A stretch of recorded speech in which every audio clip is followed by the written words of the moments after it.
Hello and welcome to Every Horror Movie on Netflix, the show where we watch, review, and discuss every horror movie on Netflix. I'm Steven. Sorry we're a little late with this ep. I had my mouth sewn up a couple of weeks ago, but I'm back here with my faithful friends and co-hosts. Patrick. I didn't know you had your mouth sewn up. I knew that you couldn't speak, but I didn't know it was sewn up. Literally, one of my cats in the middle of the night took a needle and thread and sewed it shut. They couldn't stand the snoring. They got my nose too. I don't know how I survived. Is that a malevolent reference you're making? Well, it might be a reference to the movie we're here to talk about today. Just a little hint for you, a little tease. Yes. Hoping you guys have done your homework. Anyways, hi. We are here today. I'm Chris. Thanks for the introduction. I'm Chris. I'm back. You guys are back. Yes, that was a little joke. I was pretty sick when we were supposed to record this initially. We're here today to discuss Ouija. I'm going to pronounce it correctly this time. Origin of Evil, a 2016 Mike Flanagan film. But before we get into it, we always do a little catch up and find out what we've been watching, reading, experiencing lately that might have a horror bent to it. Chris, you got anything?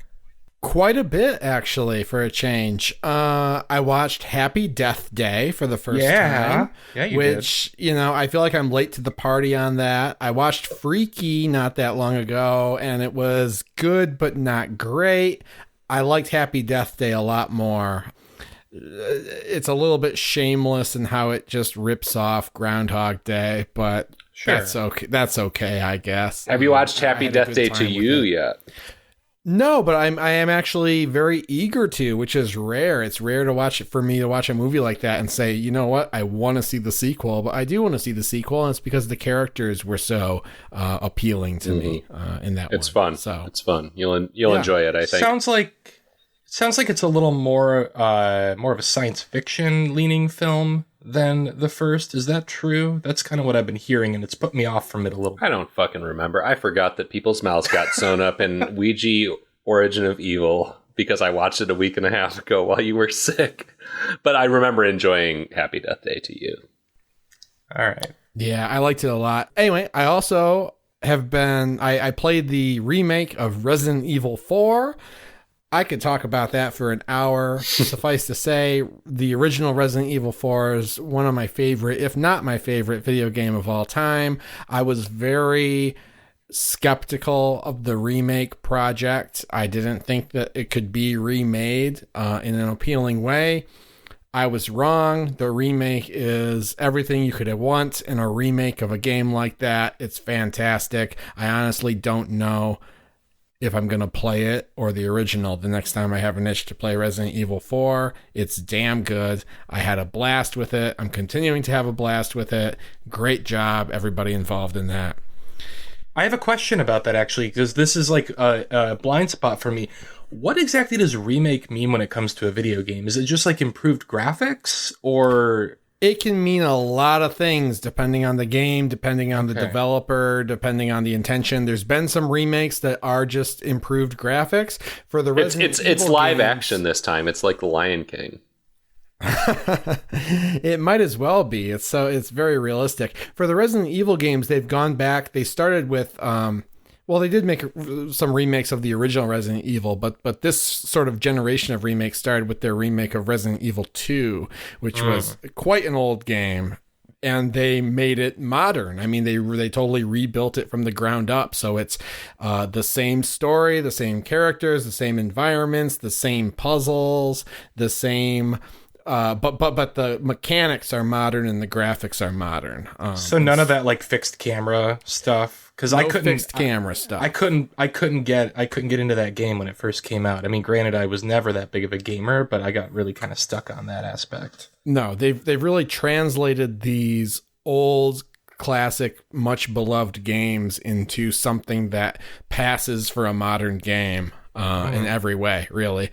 And Resident Evil 4, they didn't have to do much. It's really uncanny how similar this game is to the old game. But it was like I just watched the remake of West Side Story recently, Spielberg's West Side Story. Great video game, by the way. Well, that's the best comparison I can make. Like, the original Resident Evil 4 is the original West Side Story, and this is like the Spielberg West Side Story. Like, it's the same, but it's totally different. and made with a lot of love for the original. So good for them. One more thing, which is related, and this isn't something I watched, but something I'm going to watch. I want to put a call out because I know our listenership. I get the sense that our listenership is like our age and slightly older. And there's a generational war that's about to happen with horror, and I want to rally the troops. In October, as you might know, if it's Halloween, once again, it must be Saw. Saw X or Saw 10 is hitting theaters. It's very big. Oh, it's coming out. Moment for There's me. a release date. It's coming out this year. Oh. Yeah. And the release date has been announced is the same as the release date for the Five Nights at Freddy's movie. Oh, God. So Five Nights at Freddy's, you may or may not know, is sort of a like survival horror computer game. It's probably on consoles, game, survival horror video game that is sort of targeted towards kids. I know like fifth graders love this shit. Like it's scary shit, but it's accessible to kids. And basically, Zoomers who have grown up with Five Nights at Freddy's are talking shit online. They're saying Saw is washed up, Saw is cringe, Five Nights at Freddy's is gonna beat Saw at the box office. And I just want y'all to get out and see Saw X so that these fucking Zoomers don't flex on Saw when it goes head to head against Five Nights at Freddy's, the movie. Oh, wow, and that's in October. That's October. I don't You're know already the fired date. up about it. I don't know the date. It's coming down the tracks. The things I saw online, the things Zoomers were saying about Saw, not putting any respect on Saw's name, really upset me. I mean, the truly amazing thing is that Zoomers give a fuck about a theatrical release of a movie, let alone one adapting a video game made however long ago. Yeah. Like they're just owning themselves. Well, before we go to Patrick, I'll drop a couple of short things. The Easter holiday has come and gone, but to celebrate, I did as I do every year. I watched Critters 2, the new batch, directed by Mick Garris. And it's a pretty crummy movie, but goddamn, I love those critters, or krites as they're called in that film universe. It's so fun.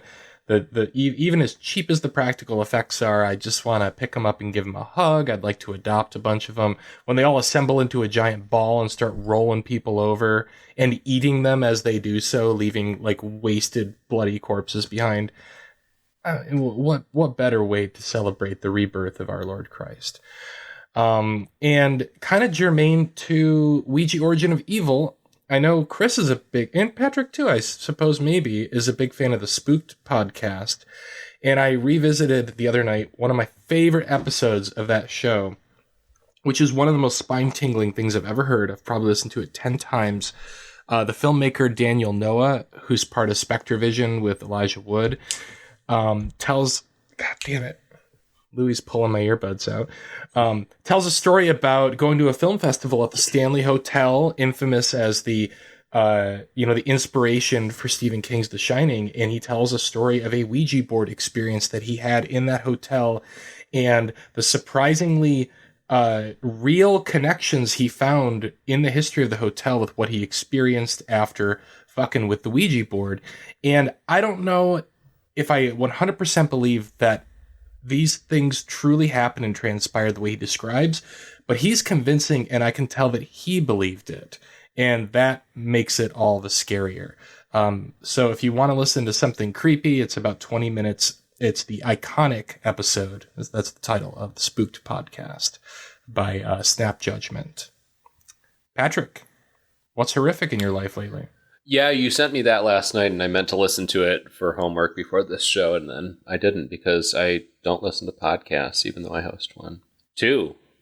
You guest on them. But anyways, I have finished The Last of Us 2, and boy, that was bleak, man. I really want to talk to people about that, and I know neither of you have played it, so if you're listening and you're on the Amon Discord and you have played it, I want to talk to you about it.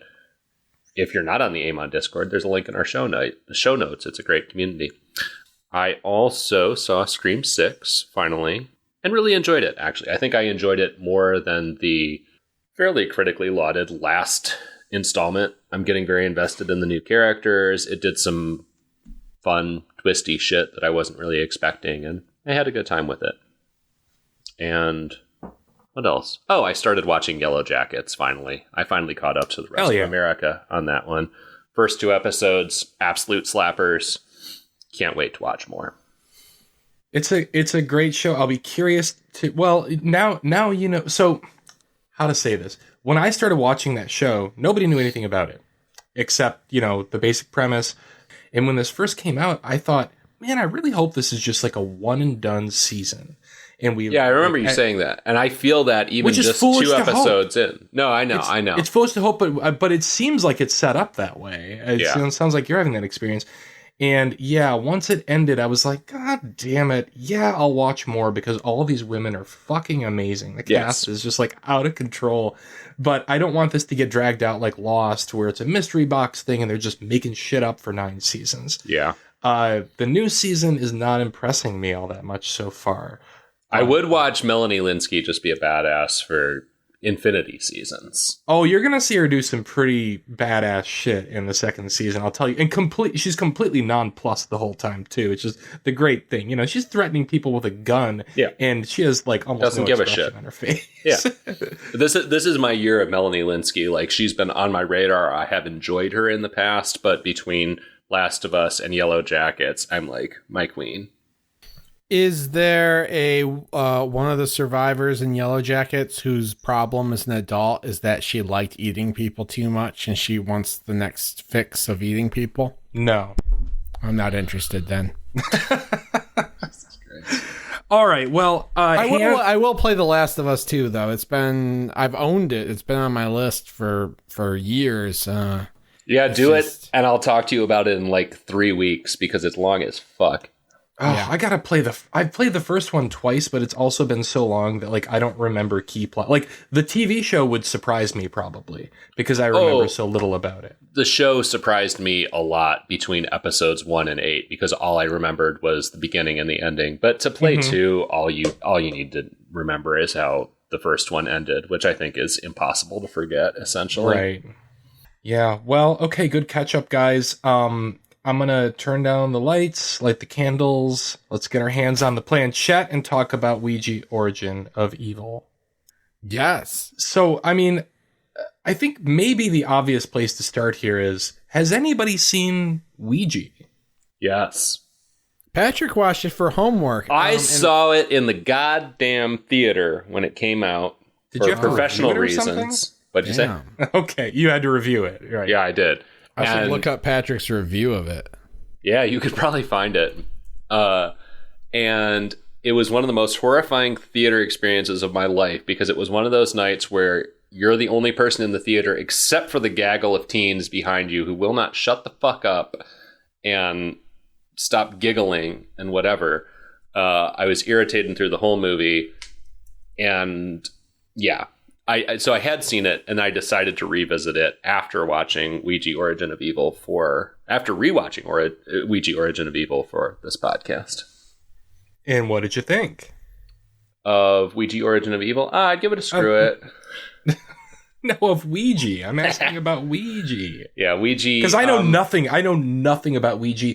I only remember when Hasbro developed a film division, which is still hilarious to me. Oh, yeah. And they were putting out the G.I. Joe movies and the Transformers movies and the Battleship movie. Which I've also fucking seen. And then they announced Ouija, and I was like, when is this going to stop? How do you make a movie about the Ouija board? Yeah. Well, Origin of Evil at least figured that out pretty well, I think. The Ouija board is the only Hasbro game that lends itself to a movie.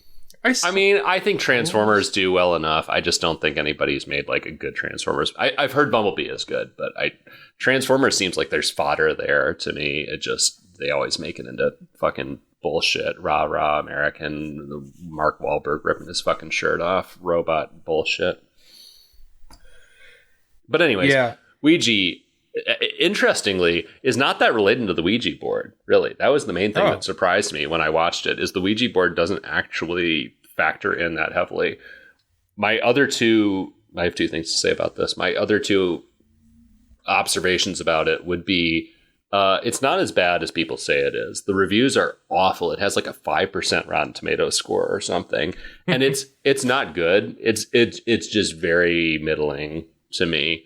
And the final thing about it is interestingly very tied to this movie in some ways.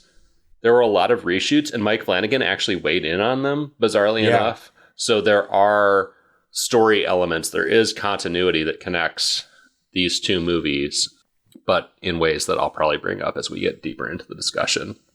Interesting. Huh. Well, he did say, so I guess, I don't want to get too deep into this right now, but Jason Blum, this is a Blumhouse movie in addition to a Hasbro and Universal movie, and he wanted the sequel to have nothing to do with the original, and Mike Flanagan, who is apparently quote-unquote allergic to sequels, said, no, we gotta honor the original, even if it sucked. So he tried to tie them together somehow. Well, I mean, which is kind of puzzling to me. The question about this is, why did Mike Flanagan sign on for this in the first place? And it's a good movie. Like, he did the best you can absolutely do with make me a Hasbro branded movie about a Hasbro product. You know, it's like, it's almost the case study for how to make one of these bullshit brand extension kind of movies, but also why? Like, I mean, surely the paycheck. The dude must have just needed money. The paycheck and the creative control that Blumhouse offers, I assume. He's like, okay, well, I can take a step up with more money, bigger budget, show people what I can do so I can make 1 million Stephen King properties into films. And, you know, why not? I think he did a really solid, commendable job with it. It's not a masterpiece or anything, but, like, it's clearly a Mike Flanagan movie like we hadn't seen up until that point. I mean, this is the first movie...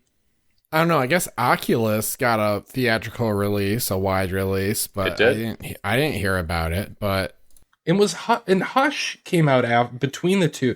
I cannot remember. Was that a Netflix original? Yes. Yeah, Hush was a Netflix original. Before I Wake was a Netflix original. So this was at best his second theatrical release movie, and made, I think, a bigger splash than Oculus did.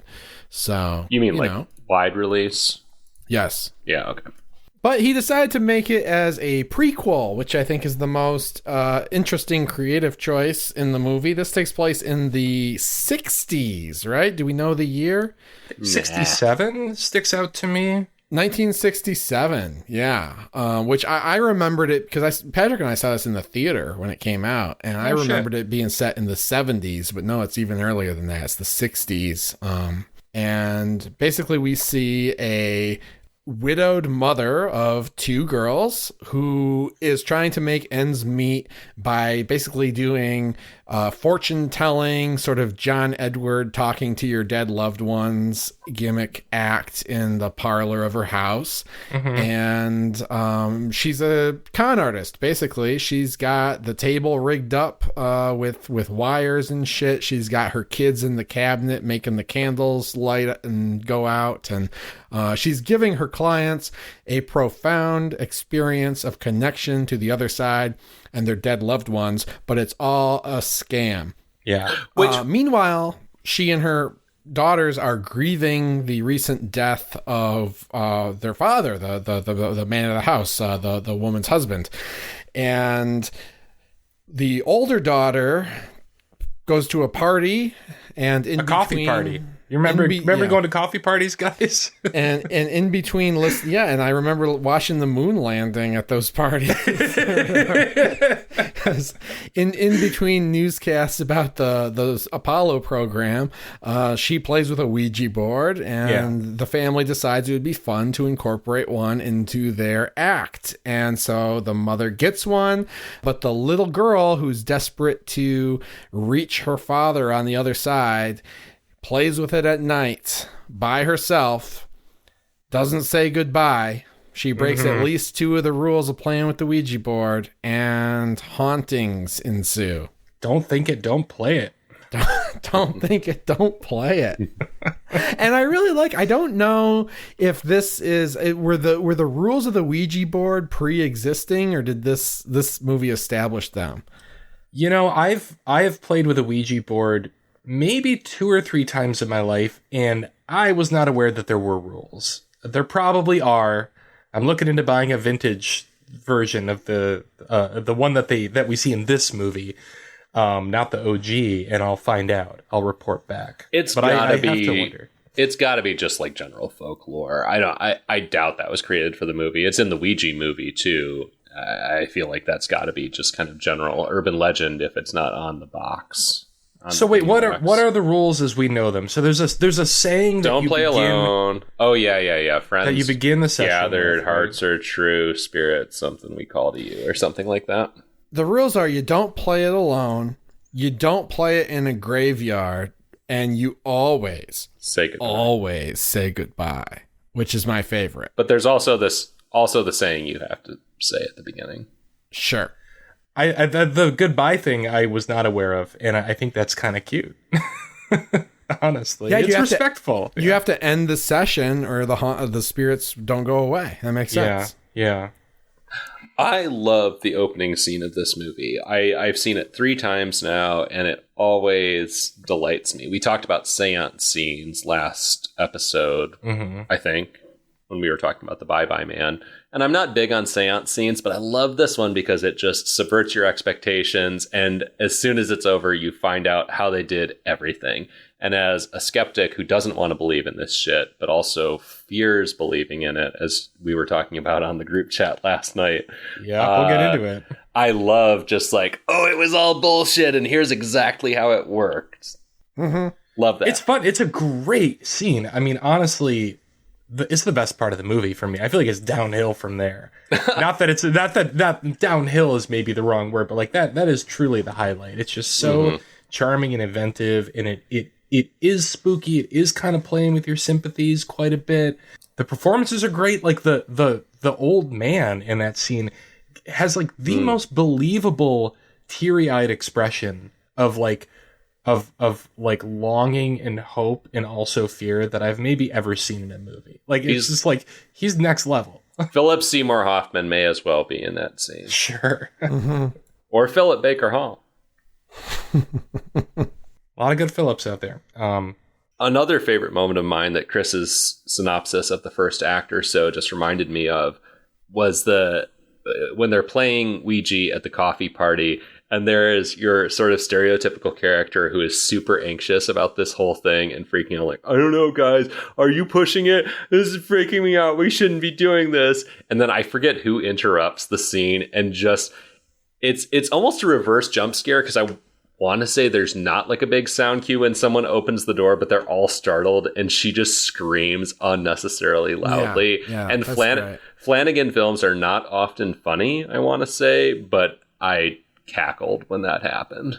It's pretty funny, and also that's going to be you at my Ouija party. It absolutely will be. So, funny thing, I made, as you two I think know, but our listeners don't know, I made a PSA about recycling that involved a Ouija board for national contest. I'll link to it in the show notes. A national contest sponsored by the Ad Council. I won second place in the national contest, I'll have you know, and it involves a Ouija board, and I swear, this was before this movie came out, but it's shot. I mean, listen, there's only so many ways to do a Ouija board scene, but it's shot for shot. Like the thing where they put their hands on the planchette, and then there's the one girl who doesn't want to do it, and then they look at her and she looks back, and then she puts her hands on the planchette. That sequence of shots is in my minute-long ad, shot for shot. So I think Mike Flanagan might have plagiarized me a little bit. We got to share that on the socials and the Discord, I think, if you're comfortable with it. I think people really enjoy it. I'll put it in the show notes and in the Discord. It's good stuff. But I guess I either I'm deserving of royalties here, or I just have the same directorial instincts as Mike Flanagan. So I'll take either. Another fun fact. This isn't as fun, but Patrick and I saw this in the theater, as I said, and this was like mere months after my dad died IRL. And the whole movie is about longing to talk to your dad who just died, and it kind of hits different when you've had that happen in real life in such close proximity to watching it. And I remember that being a big part of my experience when I watched the movie in 2016. It didn't make a huge impact on me this time around, but I dare say you could have seen any number of Mike Flanagan properties, some of which didn't exist at the time, and may have had a similar experience. Like this, it's interesting that this is a big kind of franchise movie, but he's able to kind of sneak in a lot of his usual themes about grief and faith and like faith versus reason and all of that stuff. It's like baby Flanagan here.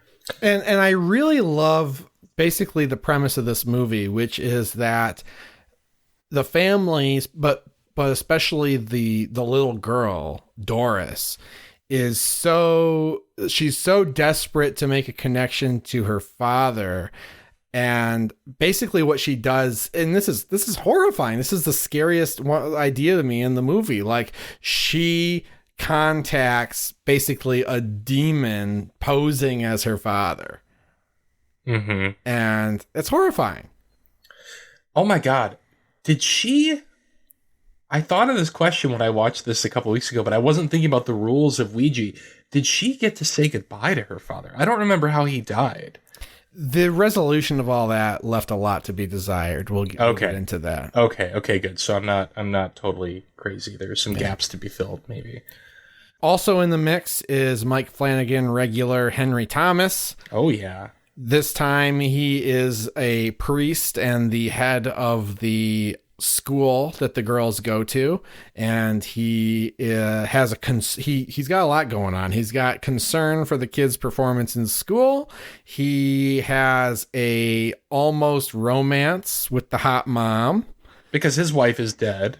Because his wife is dead, and he's still grieving her, and that's like he became a priest in the wake of that. And then as things go on, he becomes a resource in trying to, he's not an exorcist, and an exorcism does not occur, but he is very much in that sort of archetypical role of the priest who has to come to the house and figure out what the hell is going on and sort of be the foil to the demonic presence. He's very much the Father Amort of this movie. Yeah, which we could talk about that, but we won't.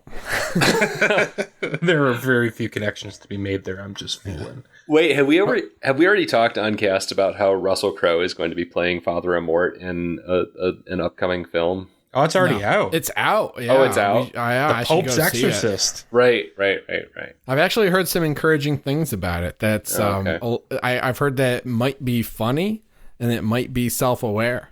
So we'll see. With that title, you gotta be, right? Yeah. That's like plain. Yeah. Henry Thomas, though, Russell Crowe sees a demon in the hotel lobby and throws a phone at it. Jesus Christ. I always love to see Henry Thomas, but at the same time, I don't. This is such an odd sentiment. I love to see him, but I don't like him as an actor.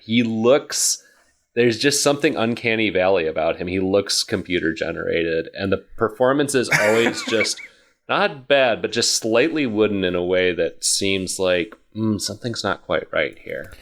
He's coming to Motor City Nightmares, so you can say that to his CGI deepfake face.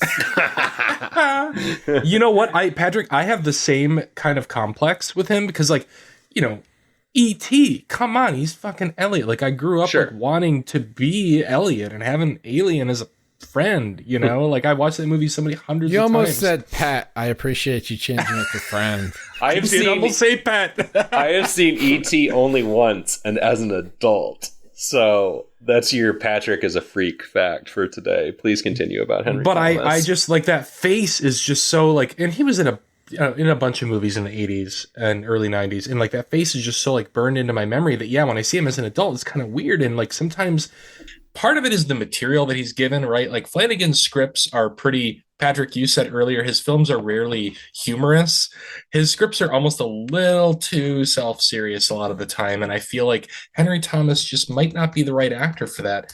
I thought he was fantastic in this. I found him to be so charming in this. I don't know. I felt like he was perfectly dialed in for the material. And maybe part of it is that like it's a period setting, so everything's a little bit off and a little bit heightened in a certain way. Which is something I really liked. I liked how there's, I mean, even we could talk about the form.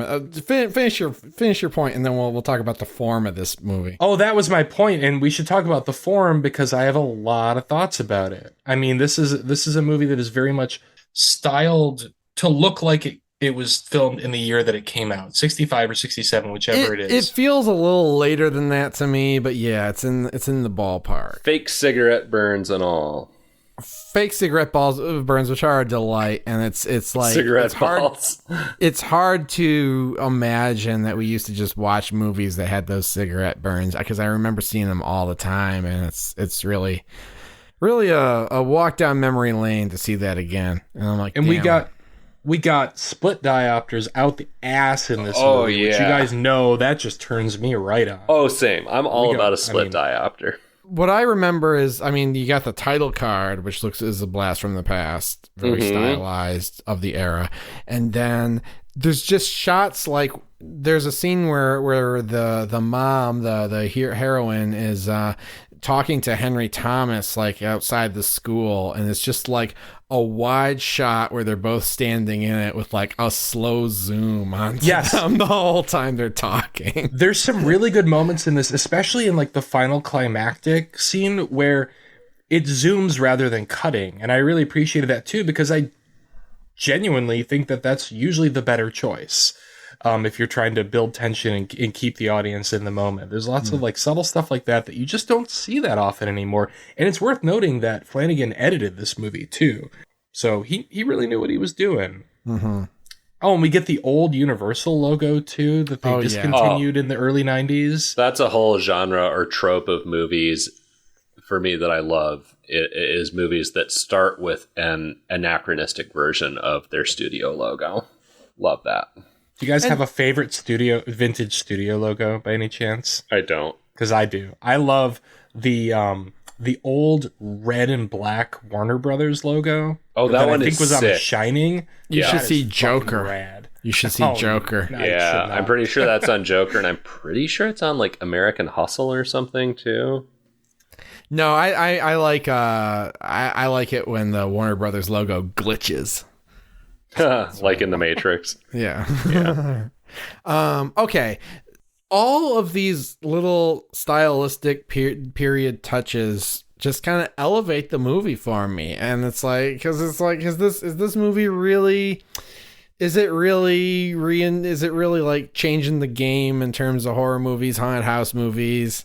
I would say it's not. No. But, just having that sort of extra aesthetic on everything makes it a little more interesting and a little more watchable. And it really feels like people aren't just phoning it in. I always say when you see a period piece, it means they're not taking the fastest, cheapest route. So I appreciate that.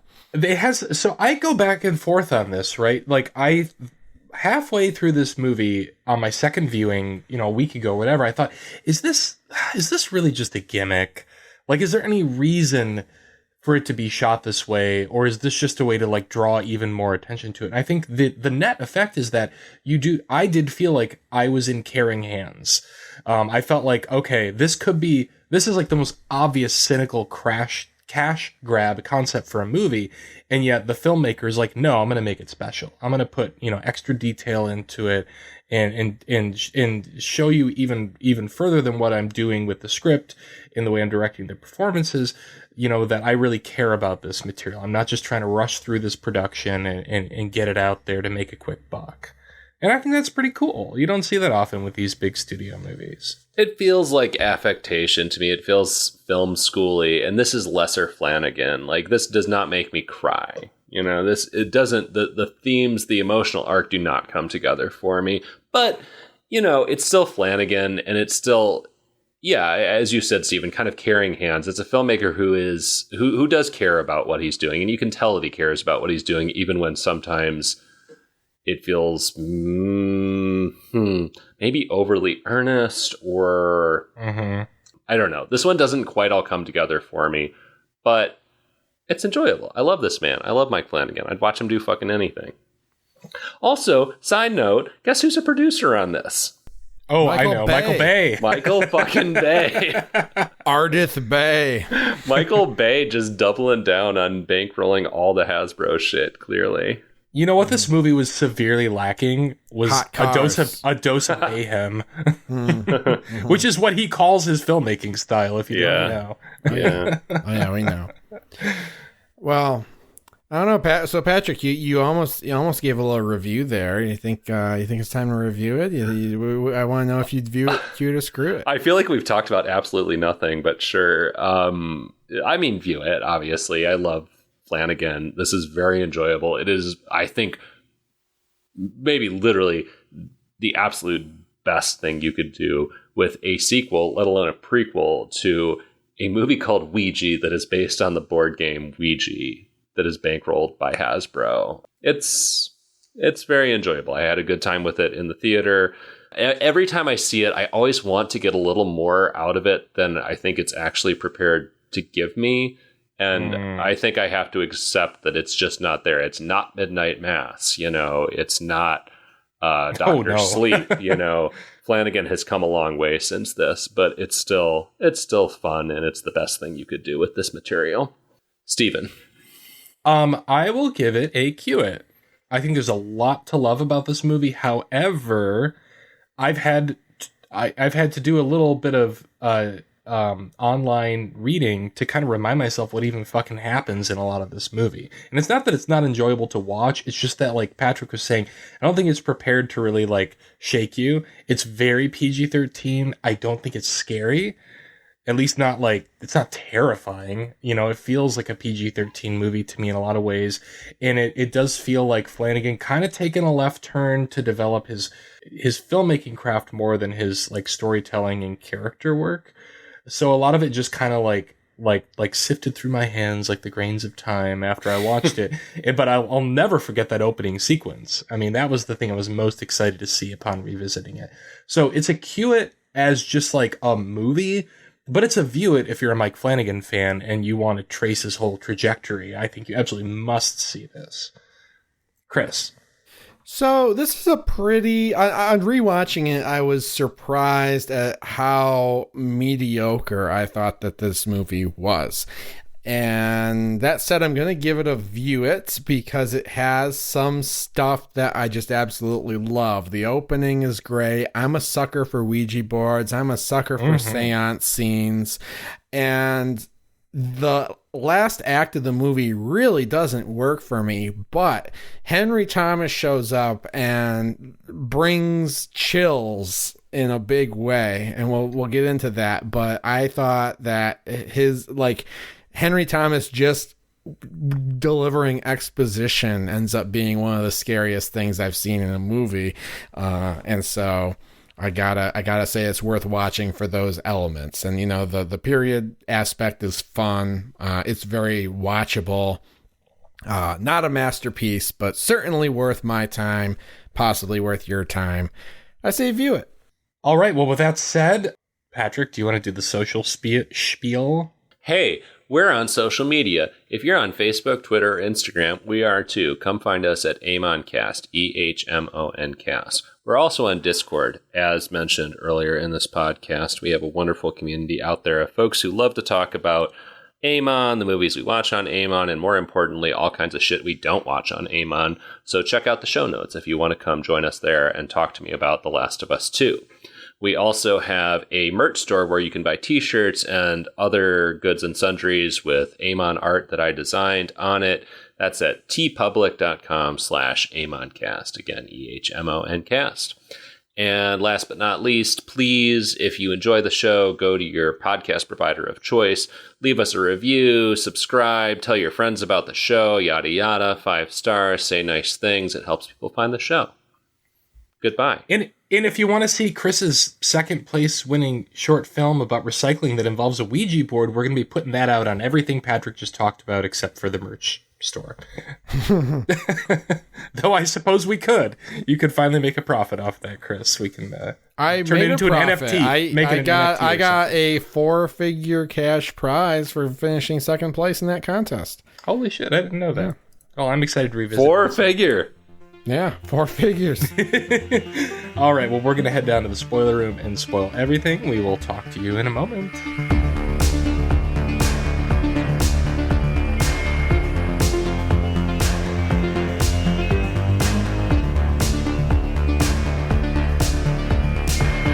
Yeah, I'm going to plant a pollinator garden. There aren't enough bees in the neighborhood. We got to get these numbers of bees up. We want bees. We want wasps. We want horseflies. No, we do not want horseflies. We want murder hornets. We want murder hornets. Get some bees out there and I'll walk on your side of the street when I go for a walk. I love bees. All right, we'll get some bees out there. All right. Hey, welcome back. We're down here in the secret anteroom of the spoiler basement, ready to spoil everything about Ouija Origin of Evil.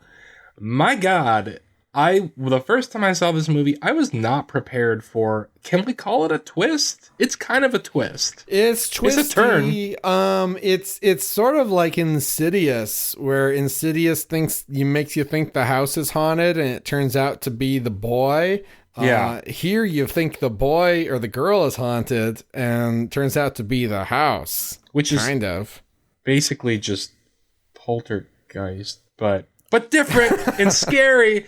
It's very creepy. Scary. So basically, I mean, side note, I really like the escalation of the spooks with Doris. I mean, we get to a point where like Doris is just doing the CGI mouth thing, and that's I don't like appealing. That. I don't like that. I love it. But like, I like when she's looking through the planchette and she's like seeing shit. That's fun. Yeah, you know. That's also in Ouija.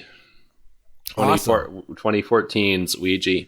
Nice. But it ultimately, like, Doris basically, I mean, she kind of goes down the Exorcist, William Friedkin's The Exorcist route, where she's like, you know, befriending the demons and trying to talk to the demons, and then the demons start taking her over. And but all-time great creepy kid. Doris is fucking amazing, and this, at the time, little girl who played her did an incredible job. I love the scene where, like, the boyfriend... I don't like it. I don't like that scene. The older sister's boyfriend comes over and he's like leaving, and Doris is like, "Hey, do you know what it feels like when?" What is she talking about? When someone drowns you, I think, or someone chokes you. Strangled. Oh yeah, when you're strangled. Good stuff.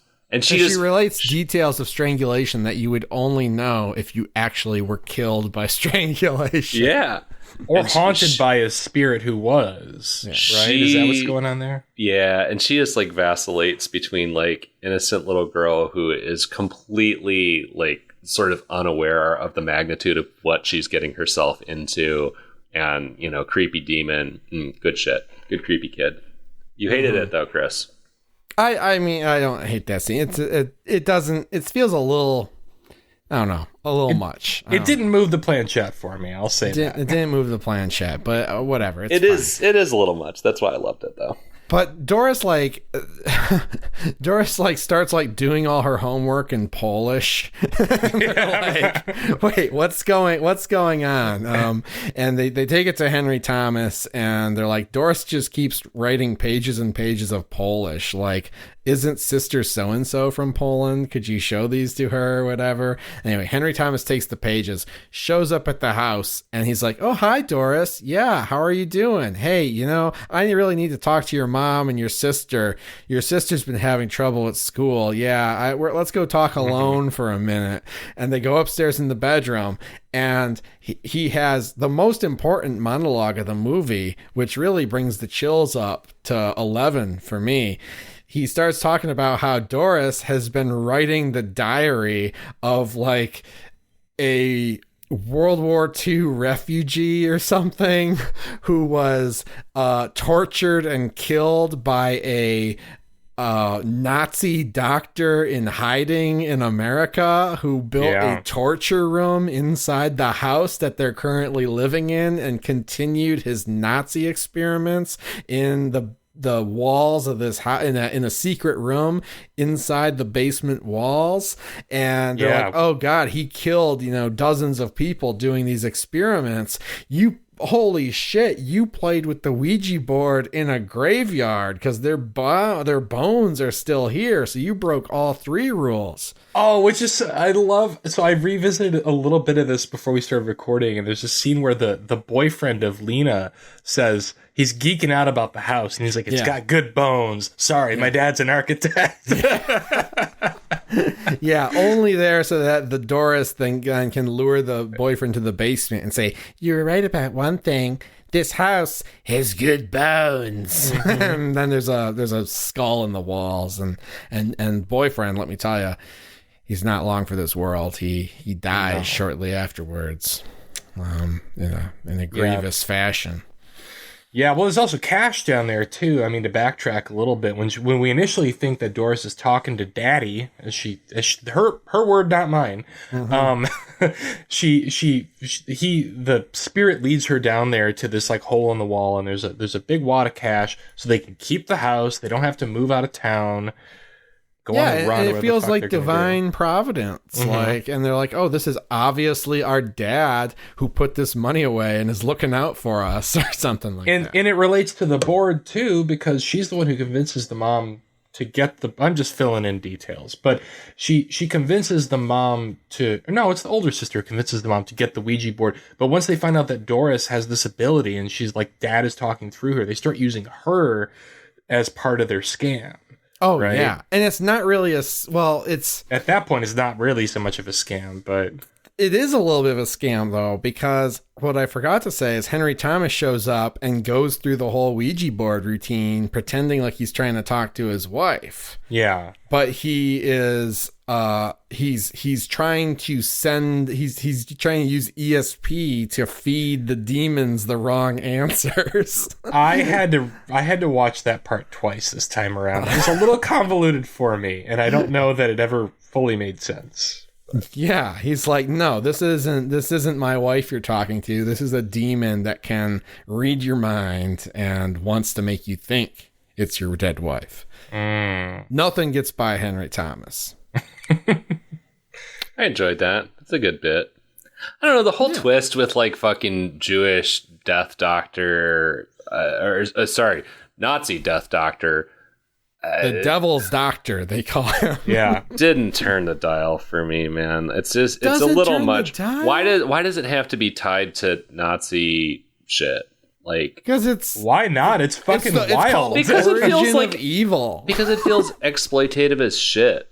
No, like I think the history of Nazi doctors in the United States after the war hasn't been explored enough, frankly. Yeah, for entertainment and horror movies. Yeah.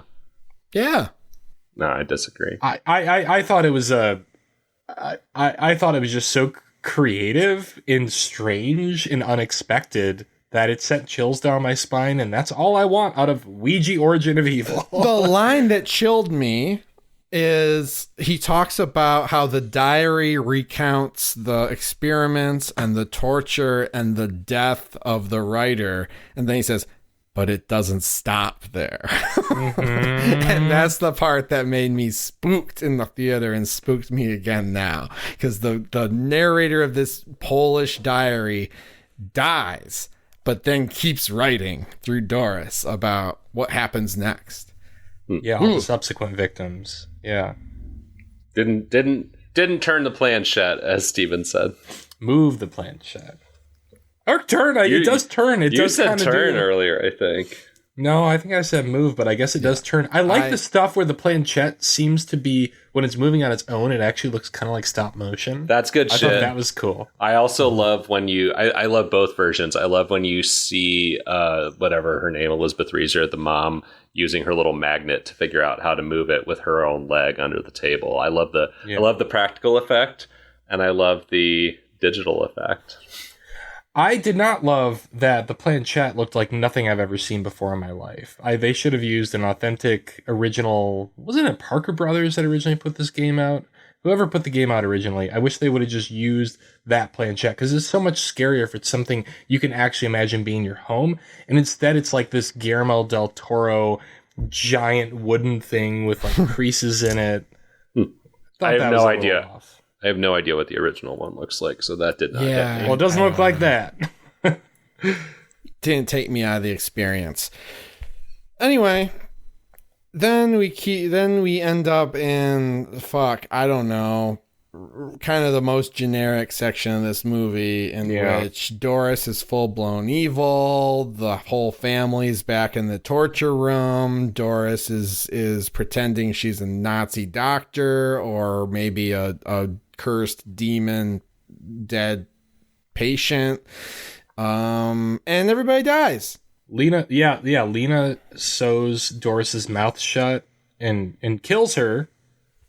We think. I don't know what to make of the post-credit sequence, but that happens. She kills her mom. There's a post-credit sequence? Yeah, with Lynn Shay. Oh, yeah, she's in Ouija. Future Lena. Yeah, she's in Ouija. So that's the connection. Okay, I didn't know that. Yeah. I'll have to check that out. And I can't really give you the play-by-play of what happens, but it was all pretty arbitrary. And then it basically felt like, all right, well, we need to kill off all these characters except for Lena. This is really like the backstory of Lena, who I guess is played by Lynn Shay in the original for what I can't imagine. Who was added in reshoots. Yeah. Okay. Oh, fuck. The entire Lynn Shay character was added after test audiences, I guess, hated the original version of Ouija, which is hilarious because everyone hated the version of Ouija that actually came out. Imagine how much worse it could have been. But you know what? Throw Lynn Shay in there and you get a little... Lynn Shay was in Critters too, actually. To a call back to earlier in the episode. What isn't Lynn Shay in? Yeah, exactly. No, it's interesting to me because, like, kind of the moral, I don't know. It's hard to sort out, like, what you're supposed to make of this in the end. And again, this is where I talk about kind of the emotional arc of a Mike Flanagan movie. For me, I don't really know what to make of this in the end. Like, you know, what the mom tells Lena to kill her. And in Ouija, like, the mom is just a sinister figure.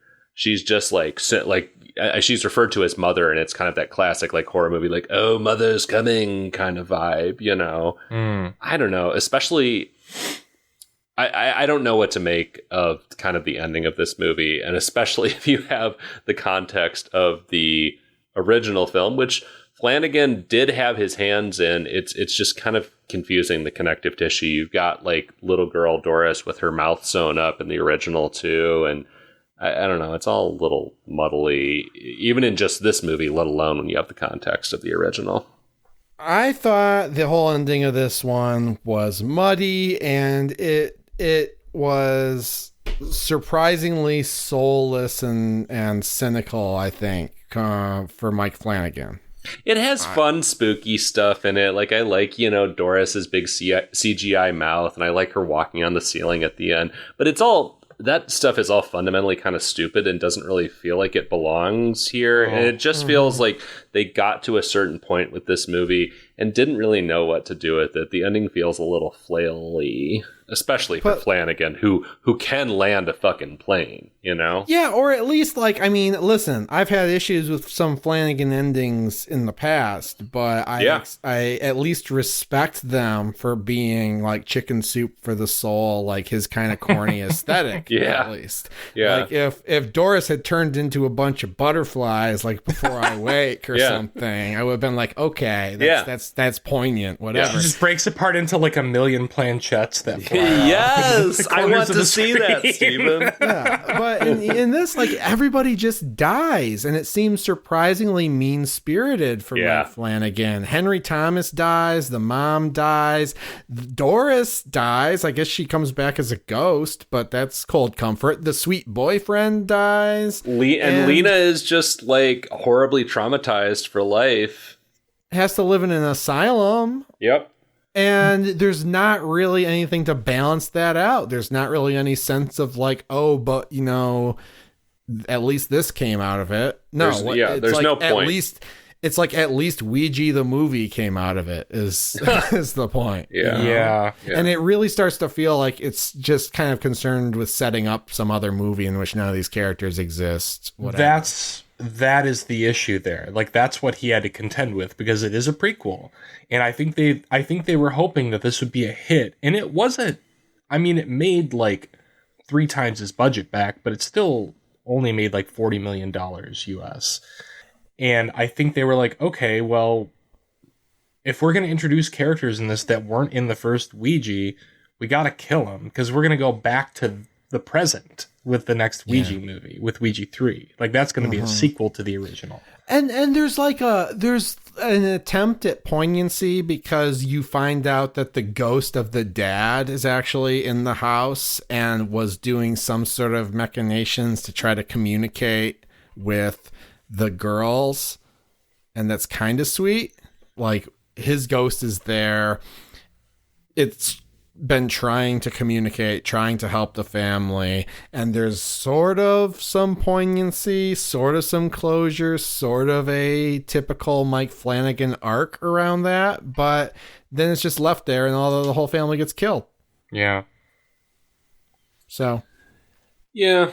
Not Flanagan's best. Certainly not his worst, but not his best. And it's weird because... But it's still better than not... like 95% of everything else. Well, yeah, sure. I mean, I gave it a view it, yeah. But I gave it a view it in spite of the ending. And it's weird because like I usually cringe a little at those Mike Flanagan endings, but here I missed it. Here you I wanted that comfort. Yeah. You know? I get it. I wanted some sort of larger meaning to come out of killing all these people. Yeah.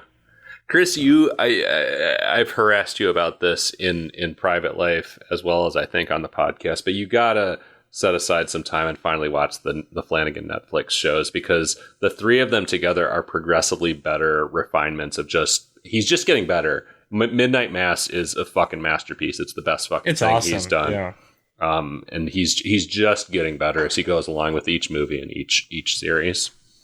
I think Chris, watch him in this order, and we'll see if Patrick wants to argue with me. Interesting. Hill House, which I think is a masterpiece. People bitch about the ending of that. I do not get it. I think it's amazing. Yeah. If you're about to say Midnight Mass, that will be wild. Watch Midnight Mass second. Whoa! Just because it comes later, and you can skip Bly Manor. That's a bunch of bullshit. What? That's bullshit. That's a terrible opinion. Get out. That was actually the order I was inclined to watch them in, because I'm curious to see Midnight Mass, but it's not bullshit. Why is it bullshit? Dude, I couldn't even bring myself to finish it, and I've tried to watch it. That's the problem. The ending is great. It's a great ending. It might be a good ending, but I want to cry right now just thinking about that ending. It's so good. It's better than Hill House. Bly is better than Hill House. They get progressively better is my take. Oh wow. All right. I fucking hated the kids in Bly Manor. I love Rahul Kohli's mustache. The kids are extremely annoying, but that's the point though. It's part of the point, but yeah, like sitting through 8 hours of that is torture. Did either of you fuck with the Midnight Club? I watched the first episode. It's definitely geared toward teens, but it's also like they're all pretty lovable. And I realized after the first episode, they're all terminally ill. I'm gonna have to watch these kids die over the course of the show, and I don't want that. And that's not an auteur effort, right? Didn't he just produce that and like write and direct an episode here and there? I think. He shepherded the whole thing into production. Yeah. He didn't direct every episode, but right. I mean, it was definitely a Mike Flanagan project. It's got his, at least the one episode I saw had his stamp all over it and everything that was set up. Yeah. I liked it. It didn't super grab me though. I would go back to it. Fun fact, totally related, totally relevant to our last episode. Guess who's in this fucking movie? Not as Doug Jones. Not as the Don't Think It, Don't Say It, Doug Jones. Yeah. What did you guys think of the ghoulie he played in this? I don't remember which one this is. Who's Ghoul Marcus? What does that mean? Didn't like it. He's the black. He's like the like tarry black demon creature that gets inside of Doris. that crawls into her mouth, which, god damn it, I did not like that mouth stuff. One, the CG threw me off, but also I felt so uncomfortable watching a little girl's mouth being pulled open by an unseen force as she's like bending backwards for the camera. I just it's upsetting. It's freaky. It's horror. It's upsetting, but it just felt like upsetting in a way that it maybe didn't need to be and wasn't exactly horrific. It was just kind of like, oh, feel bad for that girl that's on her sizzle reel. Well, that's your movie. That's your movie, man. Wow. Let's say goodbye before we end this discussion. Make sure to move the planchette to goodbye, everyone. Are you going to say goodbye, bye, man? I mean, I'm not above saying goodbye, bye, man, or bye, bye, man in any of its forms. So, next episode, we're at the hands of the wheel, guys. We're going to throw that planchette on the wheel of death and just let it spin until it picks a Netflix we do. And movie. I got to tell you, the wheel is a little light, I think. It seems like there's just not as much shit in the horror genre.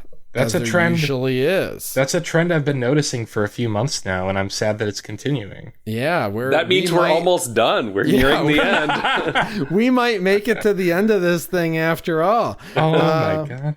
All right, but I'm going to load up. We got every horror movie on Netflix loaded up into a little cyber wheel of death here. We're going to give it a spin and find out what we're watching next week. All right, here we go. Chris, I like how you wiggle when you do this. You kind of shimmy your shoulders. Yeah. All right, it's going. It's spinning. We are going to watch There's Someone Inside Your House. Oh my god, we just can't get out of houses. No, that's the name of the movie. Don't freak out. That's the name of the movie. Oh, wow. There's someone inside your house. What's the fucking little tagline? Yeah, what foreign country is this from? What bad translation is this? This is a 2021 N film. It appears to be American. Damn, xenophobic Steven has entered the chat. And I mean, I'm just thinking about like a classic horror story, you know? The synopsis says, Makani and her friends at Osborne High School try to identify and stop a masked killer who's targeting students and exposing their biggest secrets. Oh, okay. Osborne High School. The masked killer is the Green Goblin. I can tell you that. Already solved. Case closed. Already solved. Oh, you are a bit of a scientist yourself. There's someone inside your house. Well, all right. Looking forward to it, I guess. It's been great talking Ouija with you guys. Hope we can play Ouija soon IRL. I'm going to make that happen. We didn't even talk about our views on real life Ouija. We should go to Motor City Nightmares and get Henry play Ouija with Henry Thomas. Ouija with us. Oh. I mean, 900 people have done that to him before, but still. I highly doubt it. Everybody wants to go and talk to him about Suicide Kings. No one wants to talk to him about Ouija. Oh my god, yes. Okay, so pretty soon it's we'll get it on the books. We are gonna play with a Ouija with Henry Thomas this July. Mm-hmm. We're gonna try to talk to E.T. Wait, okay. There should be a phone home option on the Ouija board. Yeah. That could be in place of goodbye. Is maybe. Peter Coyote dead? I don't know. Okay, can we go into he lives. Horror? He's alive. Can we go into horror catch up over time for exactly 60 seconds and no more? Overtime? Because I forgot that since we last met, I played Saw, the video game, at Chris's house. Oh, yeah. After watching him play RE4 for, I don't know, a few hours, and he was like, you gotta play Saw, the video game, man. And I was skeptical, but you know what? Saw, the video game on PlayStation 2.5, 3, whatever the fuck, summons the spirit and the energy of the Saw movies perfectly. By which I mean it made me feel gross, and I kind of hated that I was playing it, but I want to play more. Yeah, that's all I have to say. I forgot about that. I made it very deep into that game once, but it's a little too long for me. Oh, right. You didn't even finish it. I didn't, which is rare for me to get that deep into a game and not finish it, but it became very kind of repetitive along the lines of like combat with the other patients and shit. Yeah. Yeah. I think an hour of it was probably enough, but I want to play more. I was just going to say, does it last longer than an hour? Because that would be too long for me. It's long, right, Chris? Didn't you say it's like 8 hours or something? I didn't finish it, so I don't know how long it is. It's longer than I was able to play it. Wow. Which is saying something. Yeah, that's all I have to say about that. I just wanted to share, especially in light of Chris's comments on Saw earlier. Well, thank you. I mean, that was worth bringing up. You're welcome. Breaking news, folks. Yeah. All right. Well, until next time when we're watching There's Someone in Your House. Did I get that right? Yeah. Yeah. Okay. An AI-generated movie title. I've been Steven. I've been Chris. And I'm Patrick. Bye.